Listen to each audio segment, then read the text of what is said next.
Yeah, we're live. Good afternoon, everyone. Welcome to the regular open meeting of the City's Town Council, March 8th, 2022, 2 p.m. in council chambers. First of all, we will have the approval of the agenda and any late items. Mrs. Hilson? No, there is no late items. Okay, we need a motion, please, to approve the agenda. Councillor King, Councillor Harvey, all in favor. Thank you. And the adoption of some minutes, the regular open minutes of February the 22nd, the special open minutes of February the 28th, and the special open minutes of February the 2nd. Need a motion, please. Councillor Bennett, Councillor King, all in favor. Thank you. And next we are going on to a public hearing, and it's in reference to the official community plan amendment 1230.29 2021 and the zoning amendment bylaw number 1085.139 2021. So the public hearing is on 6828 89th Street. So I will read the statement of the chair. First of all, this public hearing is convened pursuant to section 464 of the Local Government Act, RSBC 2015, to allow the public to make representation to council respecting matters contained in OCP Amendment Bylaw number 1230.29 2021 and zoning amendment bylaw number 1085.139 2021. Every person present who believes that their interest in property is affected by the proposed bylaw shall be given a reasonable opportunity to be heard respecting matters contained in the proposed bylaw. None of you will be discouraged or prevented from making your views known. However, it is important that you restrict your remarks to matters contained in the proposed bylaw. If you wish to speak once it is time for public representation and are attending in person, please proceed to the microphone and commence your remarks by clearly stating your name and address. If you wish to speak and are attending virtually, please virtually raise your hand. If you are unsure how to do so, you can find the information on the town's website. It will be your turn to speak once your name or phone number has been called. Your microphone will be unmuted and you may commence your remarks by clearly stating your name and address. Once you have finished speaking, your microphone will be muted.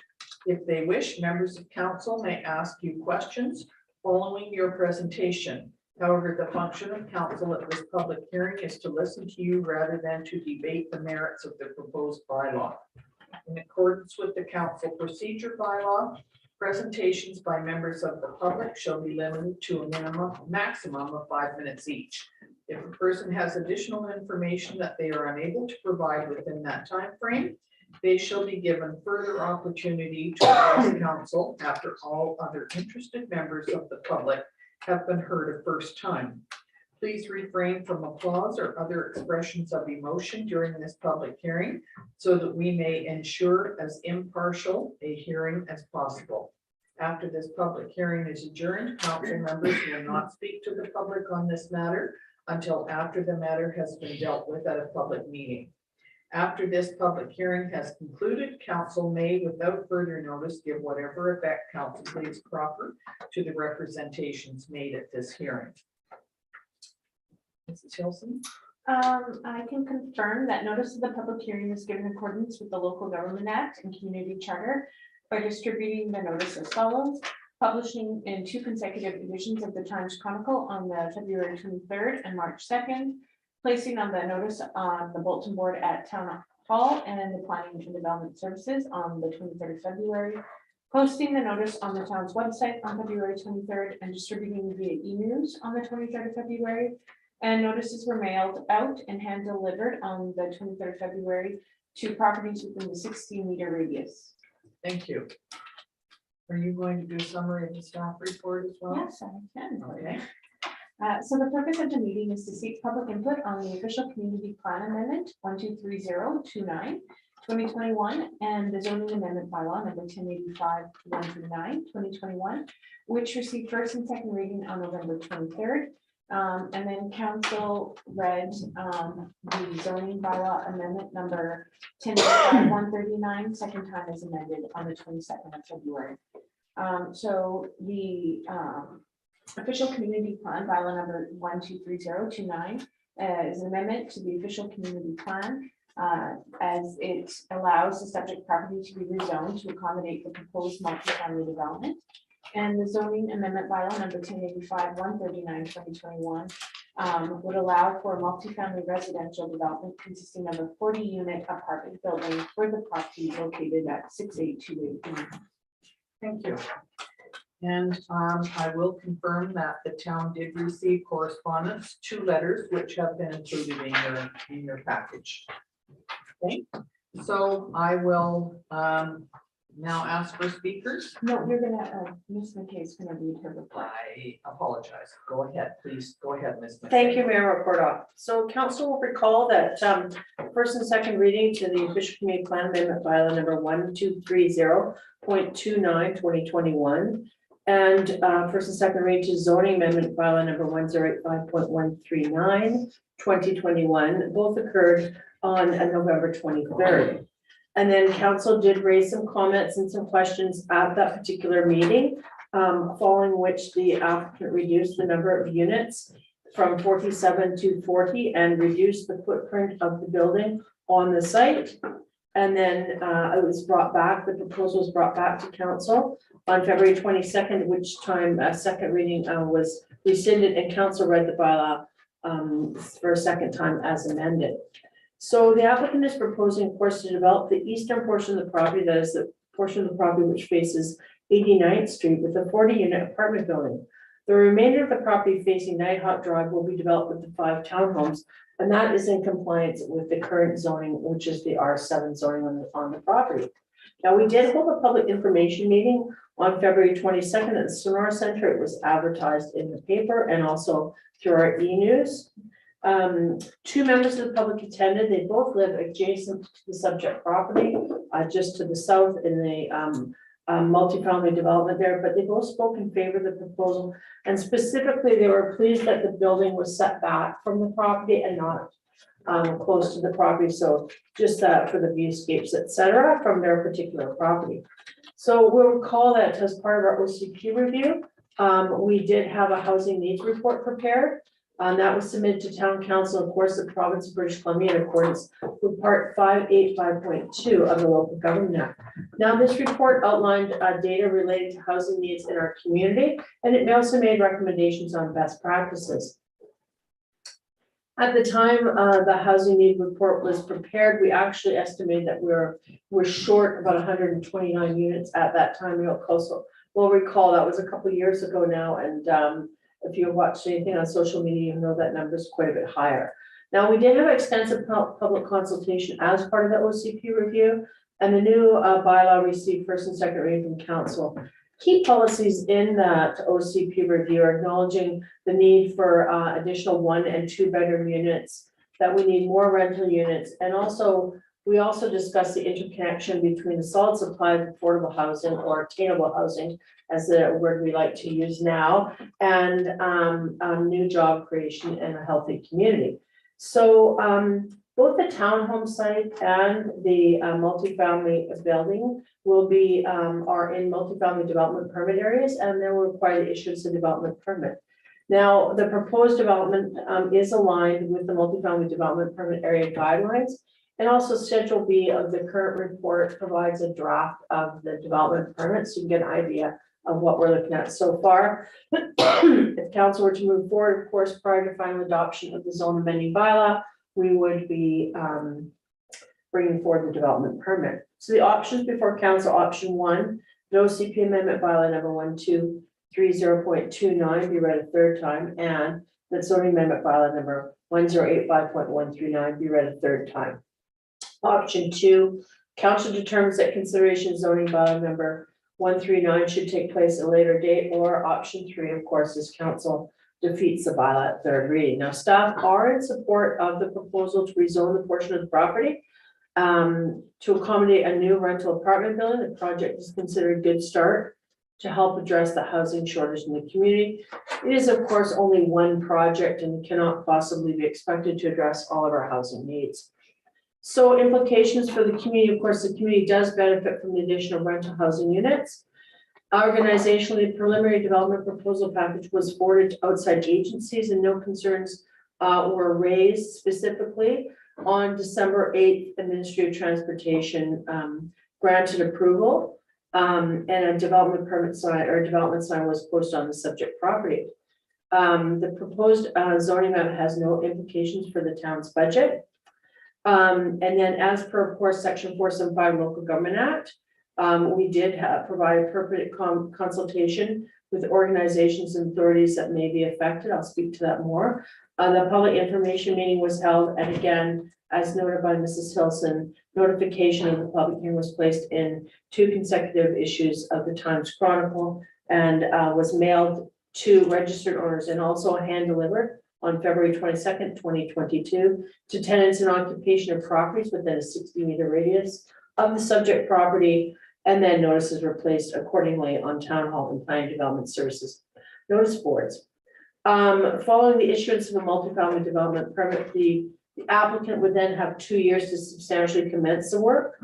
And of course, issuance of a building permit subject to compliance and payment of the development cost charges and a deposit to cover the landscaping fees at 125%. Sustainability, of course, the property is located within a municipally serviced area, and town services at this site have been deemed to be adequate for the proposed development. That is to say, there's enough sewer and water supply available there. Also consulted with the School District 53, and the board considered the town's new OCP and the amendment thereto for their proposed development at their February 24th meeting, following which they provided a letter of support to the town. I did speak with the Finance and Facilities Committee on this particular application, and they were in support of it, the Finance and Facilities Committee, and they provided their support recommendation to the board to support the proposal. And then consultation with the fire department, of course, and operational department will continue as part of the building permit process. Thank you, Mayor McCordell. Thank you. So now we will go back and see if anybody wished. Okay, good. That part was missing here, that little set. It was just out of order. So that's all right. That's why we got this done this way. All right. So I will now ask if anybody in the public would like to speak for the first time on this application. Are you here to speak, sir? I just wanted some information. I'm a local resident that will overlook this area. So This notice that we got in the mail was. would you like to come up Yes, to the sure. microphone and could you state your name and My your, name is Shepherd, yes, and I live on Kildare, and I overlook the site. yes. And so this notice was the first indication I had that the building was in progress, that the application had been filed. But it seems from listening to your meeting today that everything's sort of finalized, everything's done and dusted. I don't think you would say that, but we have gone through the proper Yeah, I'm procedure. surprised. I'm Yeah. surprised. I spoke to some neighbours and they had not heard any. This was their first indication of that anything was finalised on this building. Well, that's why there's a public hearing. to Yeah, get yeah, into it's it. surprising, isn't it? So I'm glad that you came. Is Yeah, there, do you have any concerns about what you've heard so No, far? when I came, I thought that it would be an open public meeting for the residents to have a look at the plans and see what was proposed. And I thought I'd come and see a table with maybe a model and maybe some foundation plans and some elevations and locations of the buildings. And That that's was done. Yeah. That was what Yeah, Ms. so- McKay was referring to, was that the Sonora Center. because I looked at the website that Yes. you published on the internet, and all I saw on that really that was any use to me was the 5 townhouses on the Yes. Kingfisher. Nighthawk, Nighthawk, yes. They showed an artist's rendering of those, and it looked a bit ambitious to me. There was a car and a driveway And I thought, well, that road, that elevation, it drops down precipitously away from the road there. Right. And I was wondering, how are you going to get all that in, you know? And I thought I'd see some drawings of it, some architectural drawings, perhaps.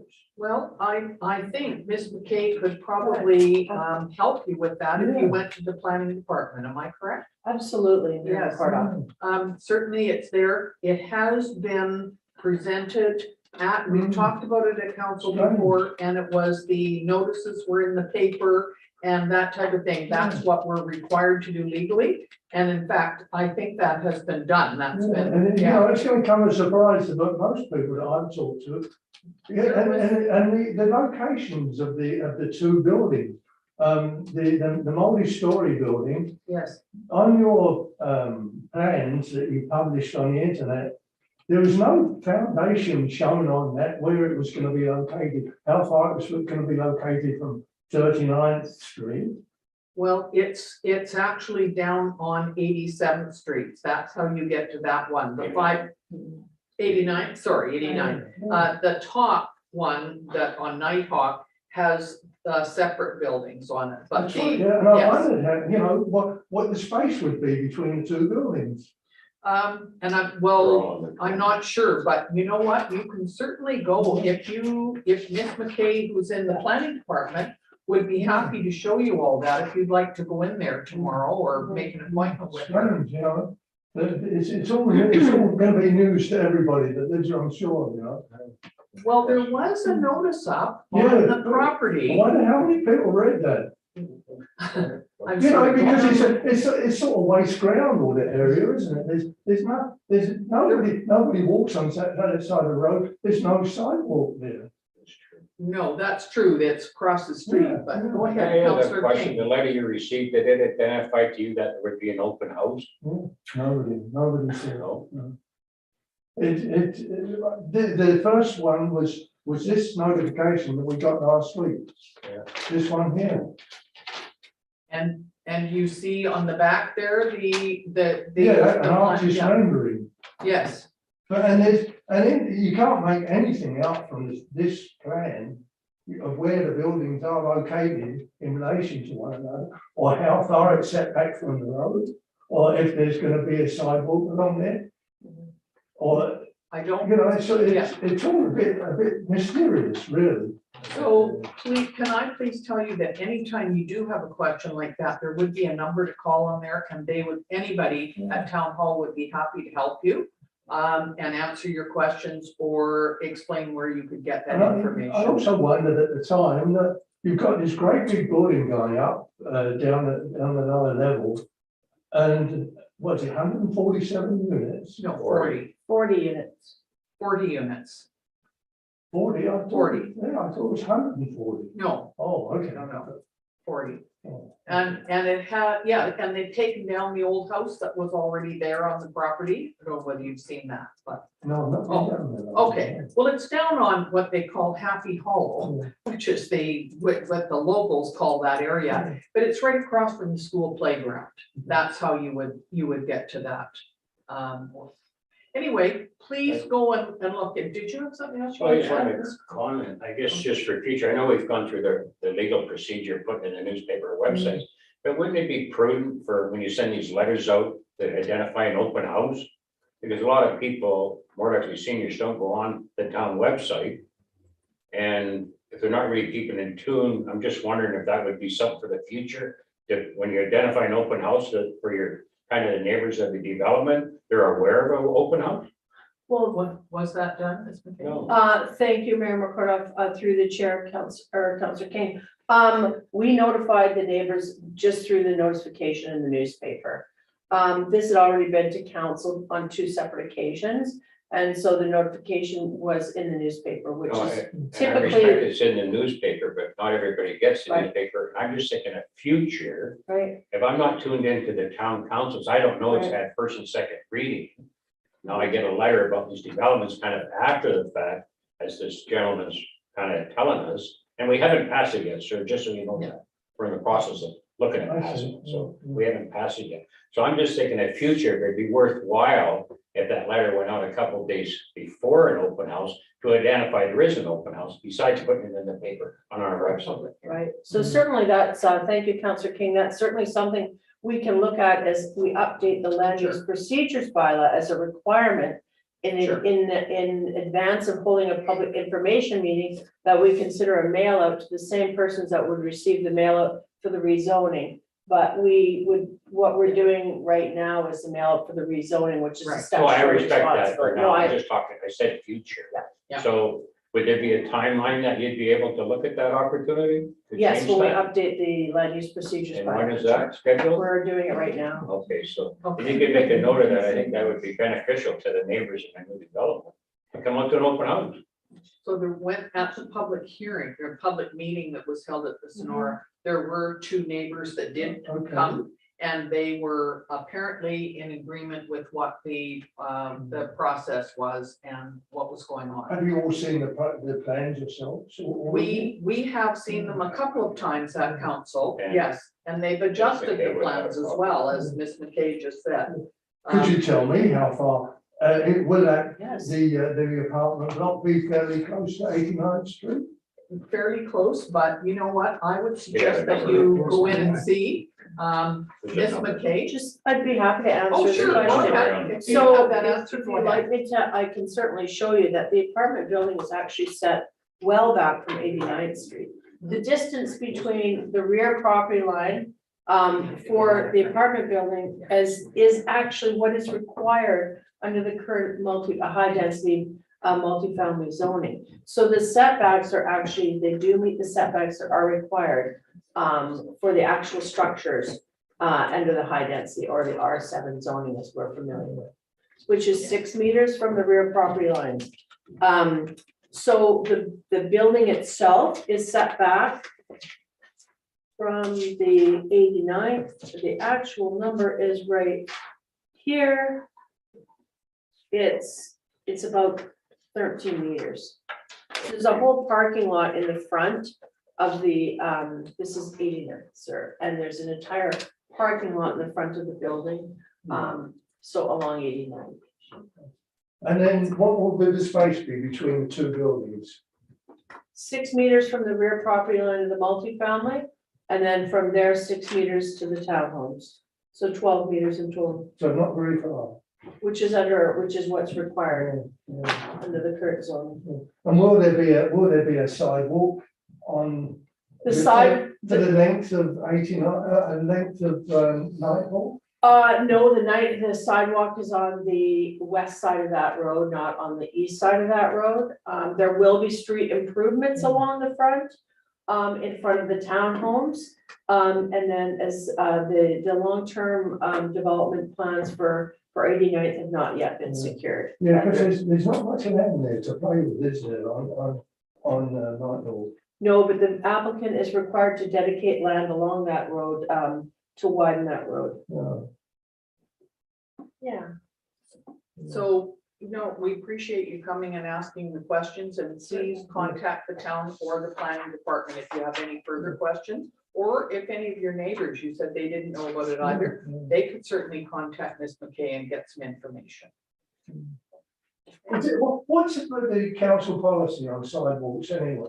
It's just, it seems to be everywhere you go on the outer part of this city, there's just one sidewalk. You don't have two places, two sidewalks to walk. I believe it has to do with the width of the road, is that Ms. McKay? or Well, do thank know? you, Mayor McCarthy. I'd be happy to answer that. Okay, Collector roads, we attempt to have a sidewalk on both sides. Of course, the community is growing quite quickly at this time. So we're actually in the process, as you know, of assessing our road network. And as part of that assessment of our road network, we'll look at the future for the long-term sidewalks on which side of the road, both sides of the road in some cases. But technically, we usually just have them on one side of the road. It's a bit dangerous sometimes when you want to cross the road, especially if you're near an intersection and you're in doubt whether to cross the road before you get to the intersection. yes. Because the car coming around on the intersection don't see you until the last minute. Well, and we do look at things like that all the time. Our safety committee looks at road maintenance, sidewalk maintenance, lighting, that type of thing. So it's certainly on our agenda. Okay. Anyway, thank you very much. Okay, thanks. Yes, Can I ask Mr. King one more question? Certainly. As this parcel is a larger piece of property, does it get rezoned into two pieces of property? I'm sorry, are you asking about, Counselor King, about the two different pieces? Well, yeah, there's a parcel Right. one and a parcel two, and we're talking Right. about parcel two. That's correct. But the one owner owns both parcels. That's correct. So my question is it getting split in half? If he decided to sell phase one, how does he do that? It is being subdivided right now. Thank That's you, what okay, Counselor. that's what. Yeah, thank we you. discussed that at Yeah. the first and Yeah. second meetings, yes. Thank You're welcome. okay. So I will, I don't see anybody else here, but is there anybody online that? Yeah. Oh, Oh, I know they haven't wished to speak, so you should ask for. So is there anyone else who wishes to speak at this public hearing on this application? Is there anyone online who would like to speak on this application? They might not know that. Yeah, the Well, that instructions would are be on up there. to Yeah. Mrs. Gilson. Yeah, the instructions are. Okay, it doesn't look like they, okay. So I will ask for a third time, or do I have to go back over to Go one? two, second three? time again. Okay, so the second time I will ask if anyone wishes to speak on this application. And the third time I will ask if anyone from the public wishes to speak on this application. Hearing none, I will declare that I can't declare it. I have to have a motion, please, to adjourn this meeting, the public hearing. Councillor Bennett, Councillor Harvey, all in favor. Thank you very much. We will now go to page 56. And we will look at the public official community plan amendment bylaws zoning consideration of third reading. Am I correct? Correct, yeah. Or do we have to go back and do Nope. something else first? Okay, I apologize. Oh, It's a don't little, worry. it's been a changed a couple of times, so I'm just checking. All right, so we're going to go back and see if there is an appetite for a motion to read the official community plan amendment bylaw number 12/30/29/2021 to be read a third time. Thank you. Councillor Harvey, is there a seconder? Councillor Bennett, all in favor? Thank you. And we are now looking for a motion that the zoning amendment bylaw number 1085.139/2021 be read a third time. Councillor King, Councillor Bennett, all in favor? Thank you very much. Are we? That one's okay. All right, so we're now going to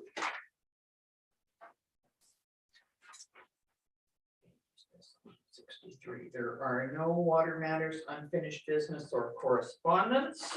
So we will now go to our general net payroll and Sun Bowl Arena financial accounts. The recommendation is that the reported general cash requirements, Sun Bowl cash requirements, and net payroll accounts be received for information. General cash requirements of $494,429.26. Sun Bowl cash requirements of $9,053.64, and net payroll of $104,973.65. And we're looking to have this these referenced above for information purposes.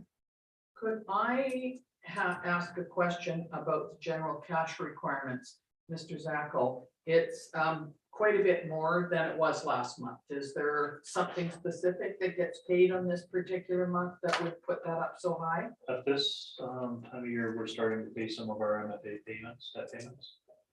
So that'd be fairly significant, as well as we've got a couple large projects that are out there still that are being finalized. Okay. All right, thank you very much. And so we're we're on to the building inspector. What do you need there? Yeah. Sorry, I need a Receive. motion To receive, and seconded, receive the report. yeah, to receive the reporter's information. Receive it, okay. Could we have a motion then that we receive this report? Councillor Harvey, Councillor King, all in favor? Thank you. Now the building report, which is, it was probably a pretty cold month, so we only had a demolition of a shed and the beginning, I assume, of a in-ground swimming pool last month, which totaled $106,000. Total to date is $998,500, and total to date in 2021 was $3,800,000. So it's a little slower this year. I think it was likely the buildings over at Peanut Pond last year. Was it that caused that to be quite a bit higher? Okay, any questions on that one? No, then could we have a motion, please, to receive the building inspector's report? Councillor Kane, Councillor Bennett, all in favor? Thank you. Okay, we'll now go on to bylaws, the official community plan bylaw, consideration of rescinding and second reading as amended. So we will ask Ms. McKay, please. Thank you, Mayor McCordoff. So we are looking today for council support to rescind second reading, which was given to official community plan, bylaw number 1375/2021 on November 23rd. And that OCP bylaw number 1375 be read a second time.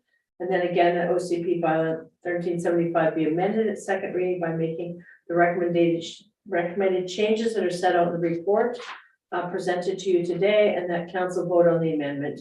And of course, then council vote on second reading as amended. And I'll be relying, of course, on the Director of Corporate Services, Brianne Hilson, to walk you through that when the time comes. Okay. Okay, so you'll recall that the town's new OCP received first reading on August 8th, 2021, following which the bylaw was referred out for comments with organizations and authorities as per section 475 of the Local Government Act. The OCP was subsequently updated to take into consideration comments received through that review process, and then it was read a second time as amended on November 9th, 2021. Now, since that time, development permit sections of the bylaw have had a thorough review to ensure compliance with the LGA, and the DP sections have been updated accordingly. In addition, we also received confirmation from the province of BC that the two proposed boundary expansion areas, that is the properties on 87th Street and the properties on Lakeshore Drive, have now been included within the town boundary. And therefore, we've updated all the mapping to include those areas as well. Now, council received a rezoning and OCP amendment for proposed multifamily development at 6828 89th, which of course we just spoke of.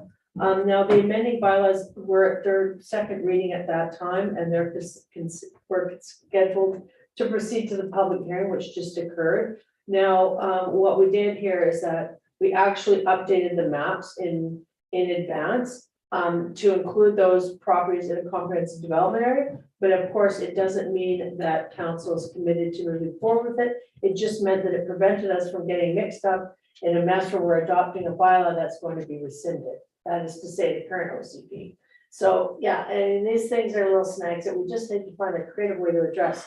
So that way, to that end, basically the land use designation map, which is map 2, for the new OCP has been amended by designated subject property as comprehensive development. Okay.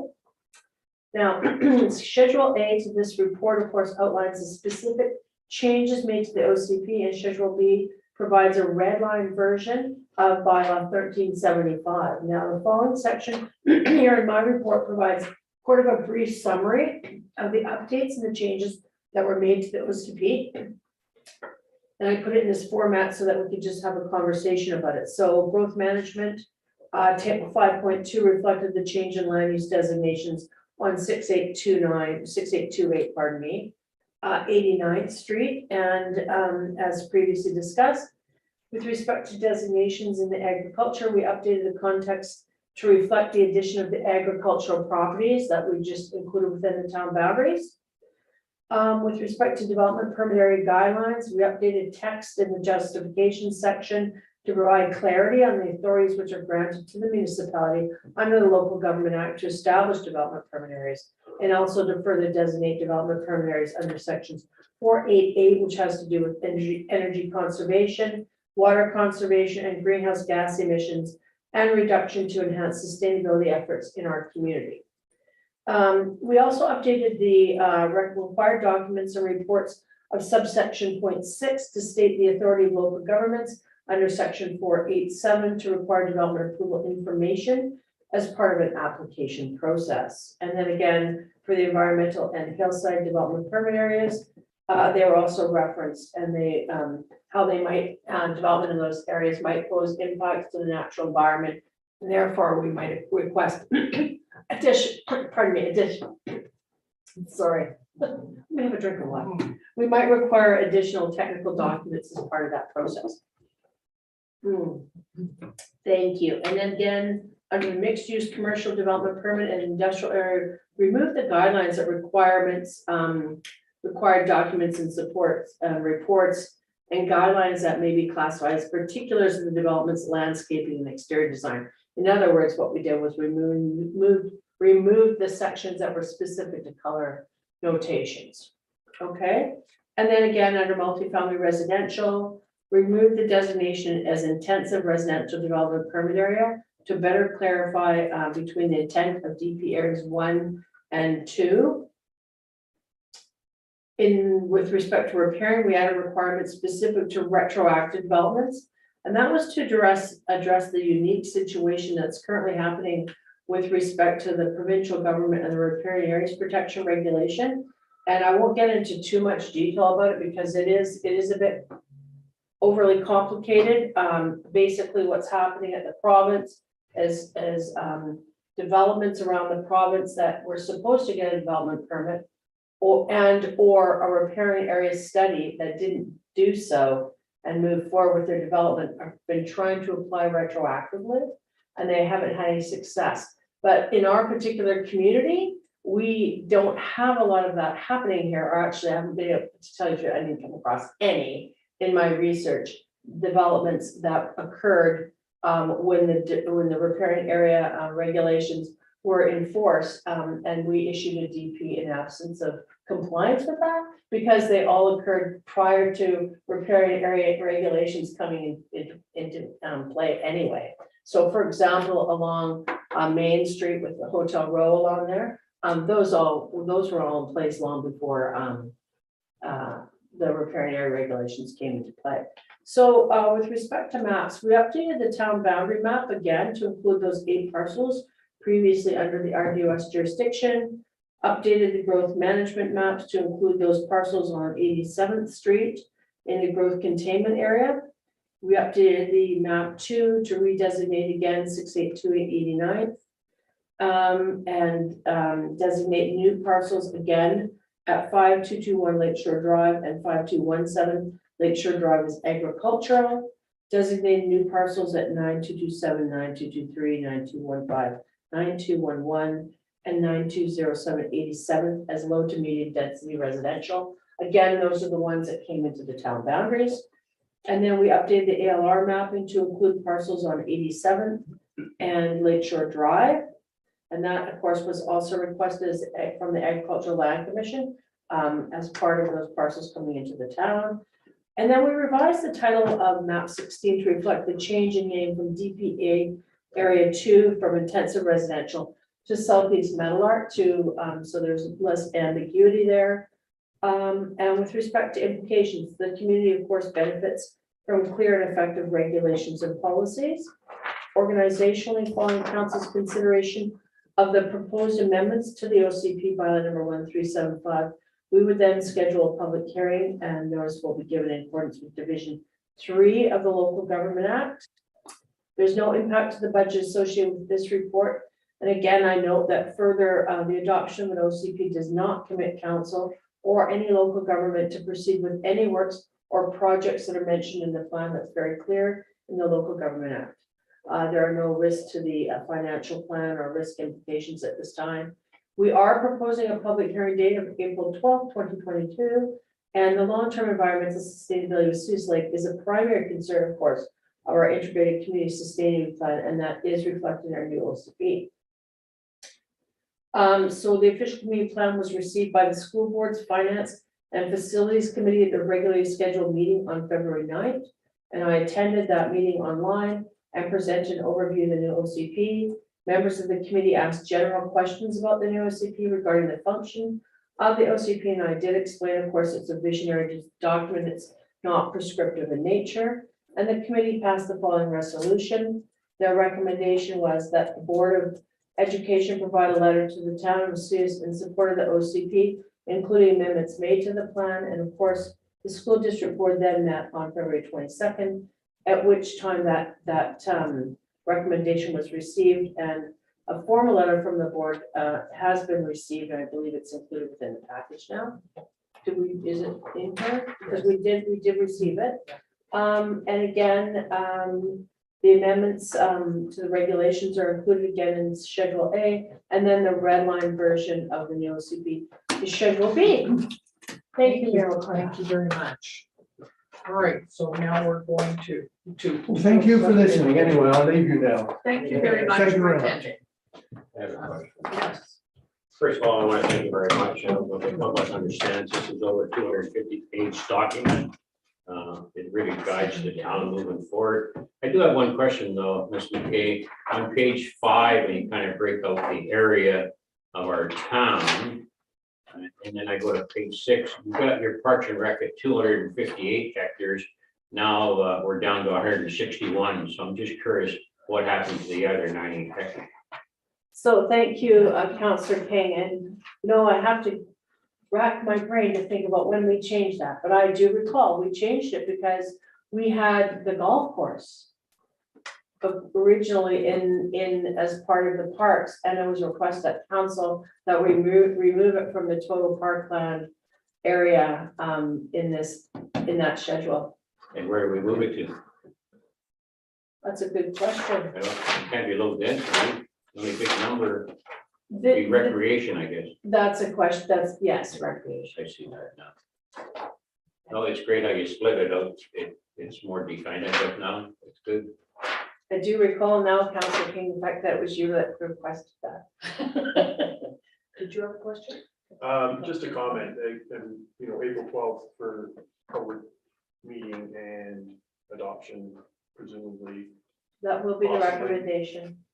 So we won't be entertaining any more OCP amendments between now and then. Nothing on the horizon that's going to come to that meeting. Hypothetical. Just saying, there's I know some projects that are out there that are chomping at the bit. But we're gonna have to get them to wait. So we don't have to jump. I to can this answer the question for you. Yes, certainly.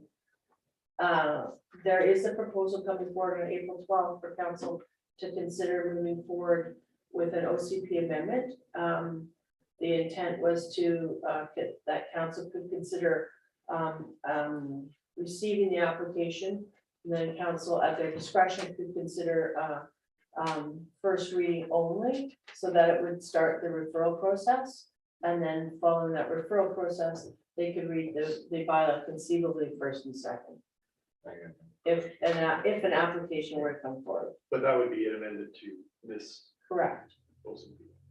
But to be fair, this is a living document and it can be updated at any time. Am I correct? That's correct. Yeah. Go ahead, After Councilor it's Mr. adopted. Zacco. After it's adopted. Yes, Now, I do voice my concern. yes. We've gone through the process, and it's a long-standing process of updating and planning and developing our OCP to create our vision for this community. I do have very serious reservations of us even considering doing an OCP amendment, not even a month later than we are adopting our OCP. So, if this was 6 months or a year down the road, yes, things happen, things change.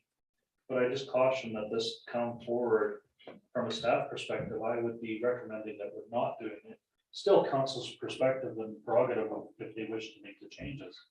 But it doesn't look good on us when we're considering changing something of this nature and this big of a document and how much we put into it in the consultation part that we've done. So I'm just voicing my concern on that before this comes forward. Okay, One of the comments yes. too. Not so much on the development side, but on the demographics of the town. Census hasn't come up with that for another 2 months, my understanding. So that would be an amendment coming down the road. Is that a question? Yes. Thank you, Councillor King. So I did briefly speak about, the raw numbers, the raw data that's been available, is now available. And it did indicate a fairly, what I would consider a fairly high and consistent increase in the population. The actual demographics of how that breakdown actually rolls out, you're correct, we don't have that information yet. So, would that would be would we an update the OCP to reflect that? No. Typically, we don't do that. Typically, 5 years from now, when we consider a review of the OCP, we'll do it after the new census. You'll recall we started this process 3 years ago, this June. We actually started the process, so, I mean, it has been, a lot of things have evolved and changed over 3 years, I would say. Councillor Harvey? Just going back to Mr. Zackel's comment and concern. Would we be better off, and I agree, to include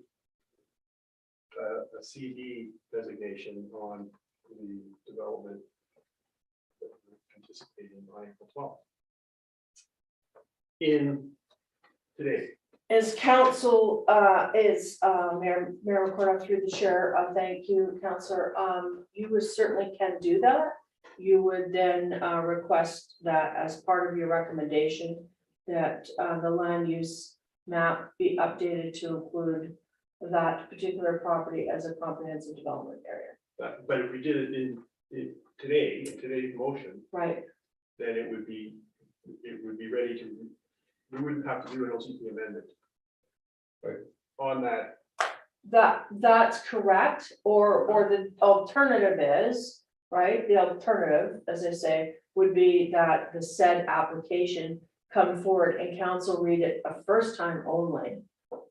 Bear in mind that you could have adopted this earlier in the same day. You could have.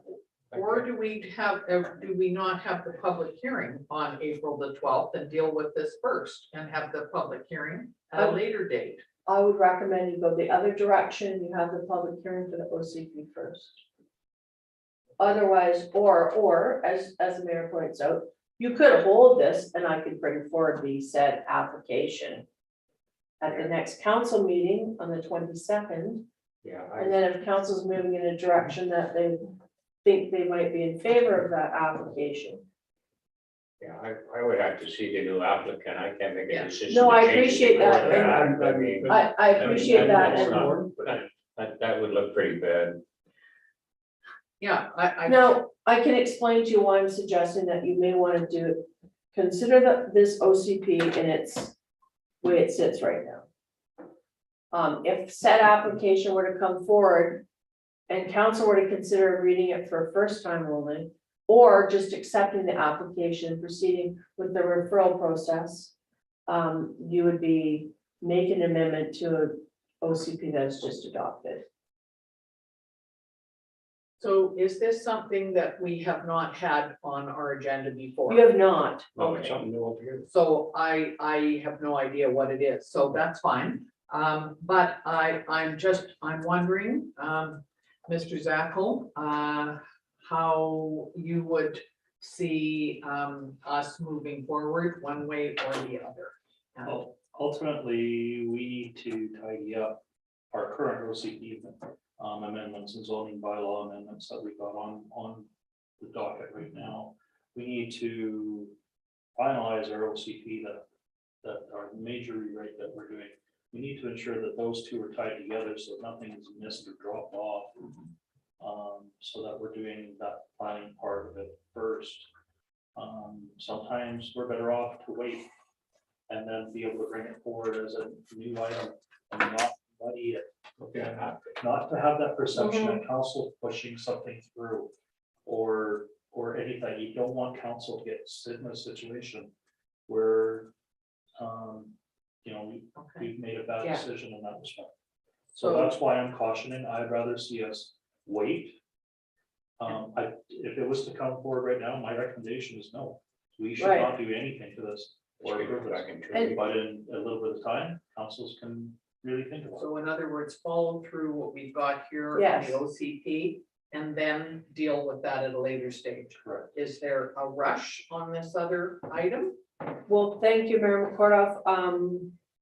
I mean, I don't know what it is, so that's why I'm just not sure. I completely agree with Yeah. Mr. Zackel's comments. I think that we should proceed with adoption of the OCP the way it sits. But I will say that as a planner, I think that the proposal has merit. And that I think that council should give it its just opportunity, just as you would any proposal that comes before you from the public.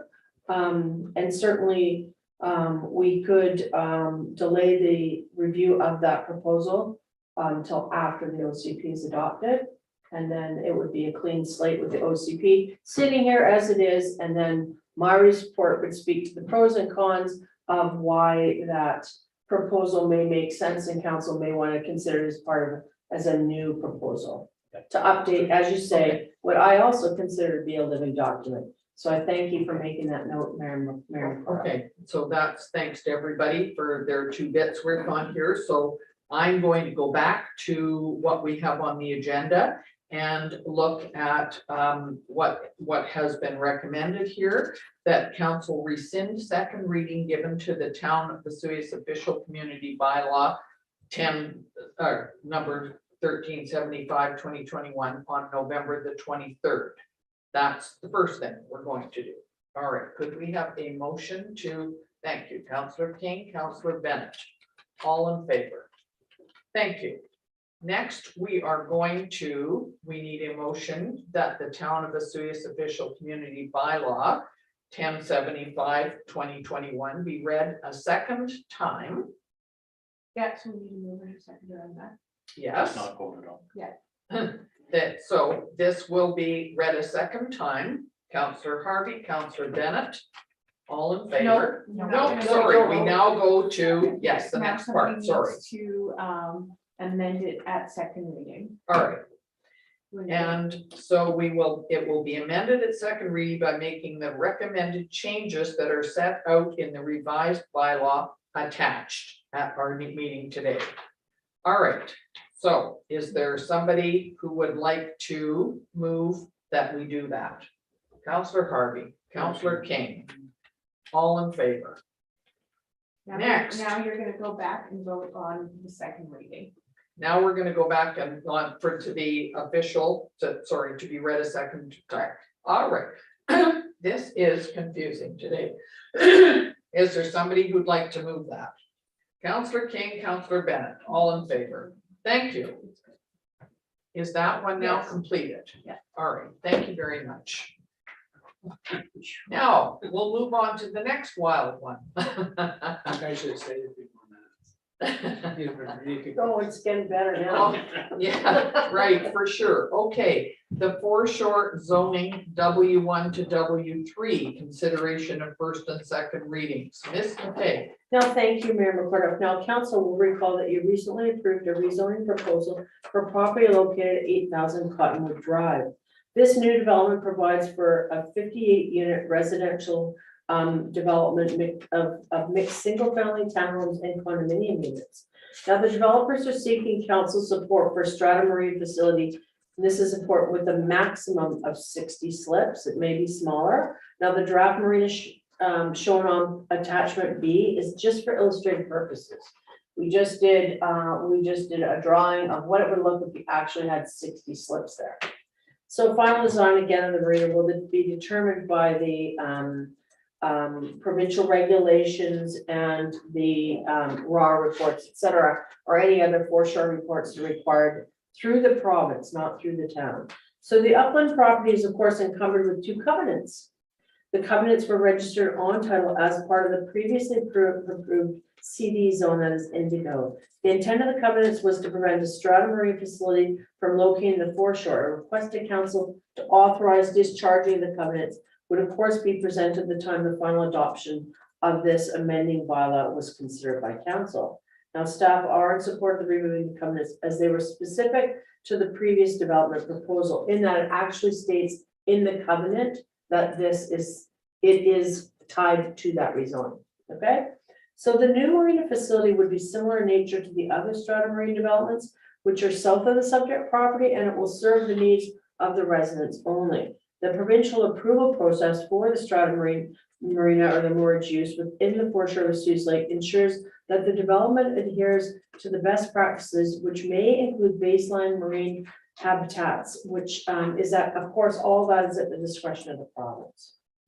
That the commercial activity is prohibited at group strata moorage sites, including the renting or selling of berths, but not including any necessary membership fees. So in other words, if you have a strata marine facility, you can't rent those slips out. They need to only be for the upland property owners, which is important.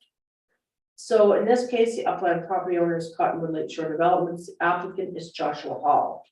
They are seeking a rezoning of the foreshore from the W1 or public recreation to the W3. And of course, this purpose of this report is to seek council's support in granting first and second reading of bylaw 1294.04, which if adopted would amend the zoning of the foreshore area at 8,000 Cottonwood and allow for the strata marina facility with a maximum of 60 moored slips.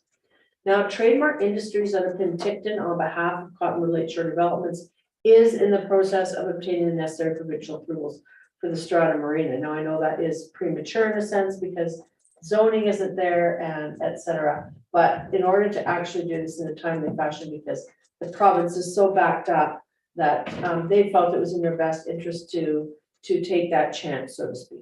So the preparation of the environment impact assessment or baseline marine habitat assessment, again, will be the discretion of the province. Our responsibility in the process is to respond to the ministry through the referral process. So subsequently, planning staff are responsible for informing the ministry of the covenants registered in the property. Now, I did speak directly with representatives at the province, and they informed me that they actually don't pull covenants. So that again is our responsibility to ensure that they are made aware of that and that they could not issue a permit for that marina unless we release those covenants. So the draft marina plan again provided for discussion only, and final design will be at the discretion of the province. We are also looking at access to the marine facility would be from the north end to prevent boats from crossing the foreshore of Suze Park. So in other words, when I receive these referrals from the province, I make sure that they address our needs. And one of the needs I think is really important here is that the boats not access from the south, because that would be where the boats would come across in front of our park. And I've also been in discussions with the Director of Community Services about putting buoys around that park as soon as we have money. So again, the orientation of the marina is toward the northeast, which is the configuration is in alignment with the provincial requirements. Now, implications, the Cottonwood Drive area is again developed with several multifamily condominiums and townhomes, most of which are strata moorage facilities, which have been approved by the province. The proposed marina is aligned with the current development of the foreshore along this stretch of the Suze Lake. And the community benefits from cohesive developments within the area. And of course, this also prevents the use of buoys, which we are trying to figure out a way to manage. In the coming years, we update our foreshore lake zoning bylaw. Organizationally, the proposed rezoning will require public hearing following first and second reading. And budget, the proposed marina has no impact on the town's budget. Significant dates, of course, staff are suggesting that a public hearing date be held on March 29th, following the required notification process. And sustainability and approved marina strata facility at this location does prevent, again, the placement of buoys and a multitude number of anchors in the foreshore area, which we would support. I've attached the draft bylaw or the bylaw, sorry, and then the draft proposed strata moorage facility and other drawings to this package for your consideration and discussion. Thank you, Mayor McCordock. Thank you very much. If the moorage facility is there, does that then preclude people putting buoys out there as well if they don't have a place in the marina? Is that what it's in place of doing, things outside of the, Well, thank you, Mayor Porter. Actually, the W3 zone does not allow the placement of buoys in the foreshore. okay. All right, go ahead, Councilor Bennett. Thank you, Madam Mayor. Is there really enough room, do you think? Because you gotta be so far offshore, right? And then you can only go so far. And then you gotta put 60 slips in that little tiny section. Because I know in front, like when you walk out there, you walk halfway across the lake, right? So it's that deep enough, and then do you really think there's an area in there that? There, I would say, Councillor Bennett, through the chair, that there is enough area there. To be honest, I think that that last row that faces out where the fingers out this way, I think they're gonna take that off because that's where the wind comes from. And if you look further down the lake, even just at the one on the aerial photograph on the attachment B, it shows you where they've got that large finger at the very end. That's because it's windy. And if you look further onto attachment C, you'll see that there are no open slips facing out towards that area. So I would say that either that configuration needs to be reworked, or they're gonna find that that's not gonna work. And I'm sure that that's the comments that the province is going to provide. I had them do one that had 60 slips in it just to show you what it actually looked like. Yes, This one doesn't show 60 slips, it shows about 30. Actually, there's 2 for each of those notches. There's one on either side. I got that. But they count the blank spaces, it looks like you got about 36 there. Oh, I see 2, so it'd be 4, yeah, that's double. And obviously that fits in the square footage you have there, I Correct. presumably. I know it's out of our jurisdiction, the province has to like finalize it, but does OAB have any input into this? They've been referred and we've had conversation. They have no objection to it, Okay, but that's, they'll get a formal referral and a response from us as well. okay, thank you. can I ask, with any of these moorage facilities, is there a limit to the length and the width of a boat that you might put in there? Well, that is a very good question, Mayor McCoroff, and they need to fit within those facilities. Yeah. You know, that's the way it's So basically. who checks that? Because there might be a small boat beside a bigger boat. But that's like a That's marina the- here, though, there's big ones and small ones. Yeah, That's You know, up to but they would obviously Yeah. fit, so. That's up to the strata. I did Okay. want to bring something up to you that's very interesting. You recall that Destination Studios has recently completed a survey. And some preliminary results of that survey have come out, and they actually indicate that using the lake for private motorcraft is actually decreasing as an interest for people to use the lake. That could be completely tied to the fact that it's cost prohibitive to go out in a boat that requires gasoline at this time. I don't know, but that will be coming forward to you from Destination Studios. But it's very interesting that more passive activities seem to be attracting people to the area, which is, I think, a relief for all of us.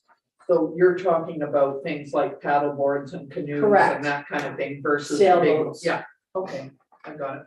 That doesn't surprise me at all. Okay, so are there any other questions or concerns about this?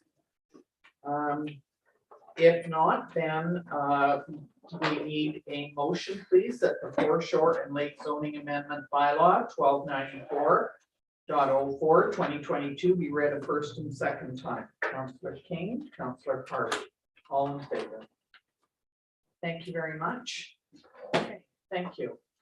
So we will now go to the Deputy CAO Zappos report. Thank you. So under CAO, I've got dealings with some HR personal matters, reviewing staff reports and agendas. Excuse me, I was just pointed out before Miss McKay leaves that it was her birthday. Happy birthday. Are you leaving? Well, Right now, it thank looked you. like you were packing up. I'm sorry to interrupt.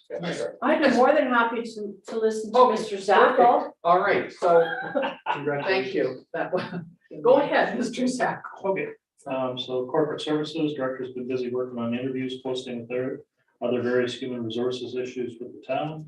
Director began pre-planning for the upcoming 2022 general municipal elections. Directors working with fire chief and other directors on update to the administrative fees and charges bylaw. Director, deputy of the communication and coordinator has been working on installation of the MITRE Fit software. Forwarded 2 liability claims to MIABC. Working with the insurance adjuster on both of those claims. Deputy corporate officer is working on an FOI request. Updating the town's election webpage. We've got continue to work on updates to our town's record management manual. Busy placing job postings on the website, creating e-news, working on post council action items. Bylaw enforcement officers been working on signed bylaw violations, dealing with dogs at large, business licensing complaints, and various good neighbor violations. For operational services, capital, Oswego Lake water main crossing tie-ins are complete, waiting on weather to improve to complete the project. East side servicing capacity review, discussion with OIB continuing. Legion Beach, negotiating with successful proponent. Main Street concept designs, initial concept review and comments returned to WSP. New scale and office trailer construction to start March 14th. SCADA upgrades continuing, start network upgrades, full integration of the BT SCADA. We've got self-domestic servicing, final restoration spring of 2022. Active transportation plan, council engagement will be May 2022. And starting to work on 2022 capital programs. For our fleet, commercial vehicle inspections were required for our fleet, certain units of the fleet that is. For landfill solid waste, non-compliance reports received from Ministry of Environment, working to correct. Under community services, vaccination clinic continuing at the Sonora Community Center. Interior Health is only doing vaccinations now 1 day per week. They're utilizing the Sonora Center for administrative purposes until they have another site established, since they had another flood in their building. A request for proposal was released for the park's washroom renovations. Work is progressing on the RV sites at Desert Park. Fortis has all the documentation approved and signed off. And since the weather is warming, we'll see some physical progress. The deadline for community service grants was February 25th. They have 18 grant requests to review. Recommendation will be coming forward onto community whole in future date. Desert Sunrise Marina will be opening April 1st. All active slip holders will be contacted prior to this date for renewal purposes. Pinnacle Soccer starting April 2nd at Kinsman Field. We have processed a number of memorial benches to be installed this spring. And we are in the process of administering a number of special event applications, including the Easter extravaganza. There will be similar as it was in the past, but the majority of the events will be held at Gyro Park. We got the recreation program and services survey closed, had 154 respondents. Staff will be analyzing and sharing results shortly. Registration for spring program starts March 19th, online and in person. And staff has hired 2 new fitness instructors, one for 2 new group fitness classes, Belly Fit and Groove It, and 1 for personal training. Under planning and development, development inquiries are increasing as spring nears. Construction is ramping up around the community. Under special projects, new OCP public hearing is scheduled for April 12th. Request for proposals for the zoning bylaw and foreshore zoning bylaw updates is in the works, and a request for proposal for a short-term rental project. Under policy work, draft busking policy and draft filming policies will be presented to the committee of the whole early in the spring. New land procedures bylaws nearing completion will be discussed at the committee of the whole later this spring as well. So under business licenses, 4 new business license applications. We got Johnson's Resources Group, Insurances Services, Tradewinds HVAC, Cider Construction, and Wayside Select Books and Art. And 1 business license changed ownership, and that's the Oswego Brewing Company. And under building permits, 8 new building permit applications. We got the A&W for interior alterations, 3627 Fairwinds Drive, new single family dwelling, 5601 Lakeshore Drive for civil services, Tumbleweed Spirits for a kitchen rental, 8508 70th Avenue for house demo, 6814 97th Street for interior alterations, 6 Chardonnay Court for new single-family dwelling, and 3808 Torrey Pines for new single-family dwelling. We've got our estimated value of construction at $7,402,000 for the year. Under finance, busy with year-end audit preparation, preparing financial plan amendment for changes related to the RCMP change and water treatment plant coming down, and renewed our fleet insurance for 2022.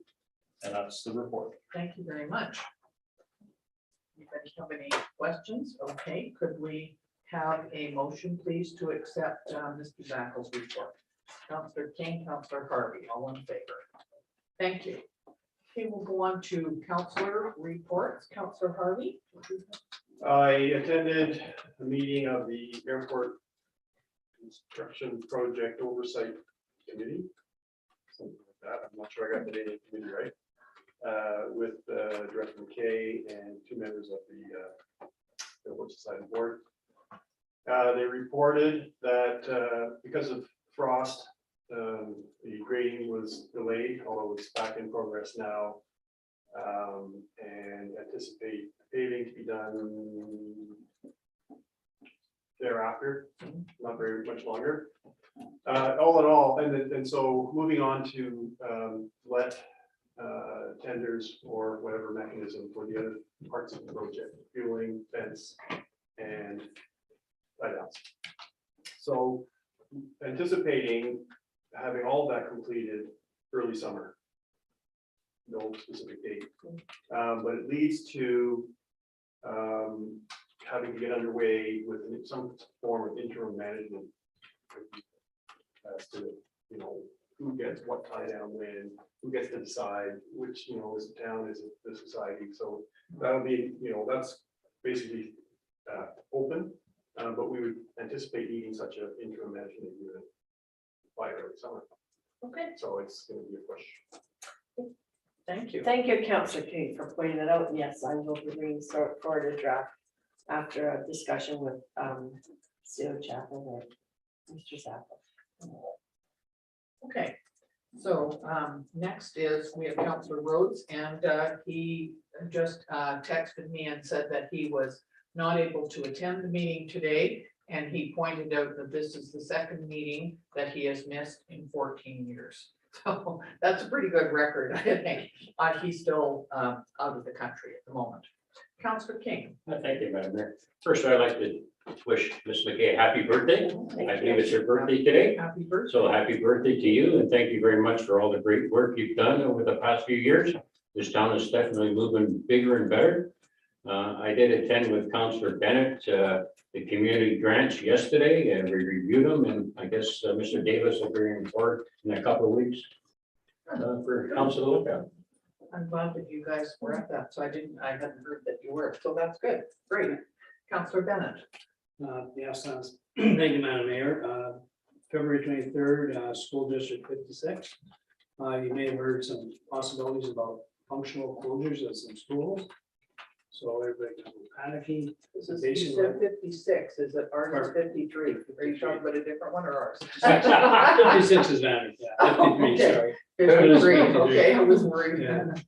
So anyway, it's basically what that is, the functional meant that because a lot of students were off of the COVID and also staff, that they were going to do some of the functional closures and put the schools in and move them together.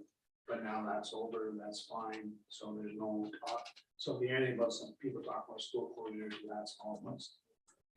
A good thing they have right now is a gateway to trades program at the schools. And they got like 22 students who are enrolling in post-secondary school or programs within the school. So they do stuff like apprenticeship training. Some are doing stuff like educational assistant, certificate, healthcare assistant, forest training, to do mechanical. So it's quite good. You see the kids they're just not sitting in school, they're getting out and getting a trade. So once they get that certificate, they get out of school, they can pretty much just start working. The March 4th, 1st to 4th is MIBC. And basically the big concern there, Jim and Brianne, is that replacement values on municipal properties. I'm quite concerned about something I have to watch, because they got appraised them, say last year, more than with next year, and I find out now. And then when they go to rebuild, and they're going to rebuild, the prices are way up here, and the insurance was here. So something just to put in the book that we should be watching. We hired a new CEO. Her name is Megan Charlton, who Brianna knows, and she's an accomplished lawyer. She looks after the member services, so she has 7 staff. As well, she manages the 5 lawyers in the legal department. So it should be excellent. She's young and gung-ho. And then on March 7th, that was with Councillor King, and that was a community service grant. And then last night was the Trails of the Okanagan, and basically all kinds of good things happening there, all kinds of grants, things happening in West Bank. Lots of buyback from OIB, they're approving us to do some studies on the road and Oliver to build there. Also, Grayback, Matt Kinney and his family, they came and donated 2 bridges for the south end of Bassall Lake. And we permits. Well, now I got the government to say, okay, we got the bridges, we got the stuff, you guys are ready to go. That's it. Okay. Pardon me? Yeah, Councillor, can I ask Councillor Bennett? My understanding there's quite a surplus in the school district right now, financially, they're in good shape. Yeah. Good, thanks. And I know at the elementary school that staff and students are back in pretty big numbers. If they were down before, they've come back, and they're quite pleased about that. Yeah, that was part of the. Okay, yeah. Thank you. So a couple of things. I was at an Okanagan Basin Water Board meeting a week ago, and March the 22nd is Water Day, and there are quite a few things that you can look at on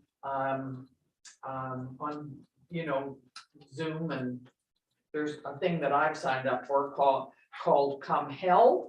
BC Water, BC Underwater, and it's a video that's going to be on, and I've signed up for it, so for on that day. The other thing is that I was at the regional district, quite a few things that those of us from municipalities are quite interested in, but 2 of the things that were talked about was, as Ms. McKay mentioned, the riparian area, and coming back to look at properties that might have got the okay in the past, and rules have changed and so on. So that's causing some discussion. And the other thing is that temporary use permits in areas, and how does that affect the sewer or the septic tank? And so there's quite a conversation about those 2 things as well. Certainly the Series Festival Society, I was at a meeting that they had, and they have a new executive, and they're quite gung-ho, which is good. And Easter Extravaganza is going ahead. It's all going to be down at Gyro Park this year, not over at the school playground, as has happened many times before. And July 1st is also getting organized. So the beer garden, the fireworks, the music on the stage, all of that, a parade. There isn't going to be a parade for Easter. We haven't had one for several years, but those kinds of things will happen on July the 1st. So people are quite excited about getting some sort of sense of normalcy on that. And I just want to say that I know many of our residents in town have friends or family in Ukraine, or they have parents that live over here, or they've moved over here, and they're quite concerned about what is going on, as apparently is the rest of the world.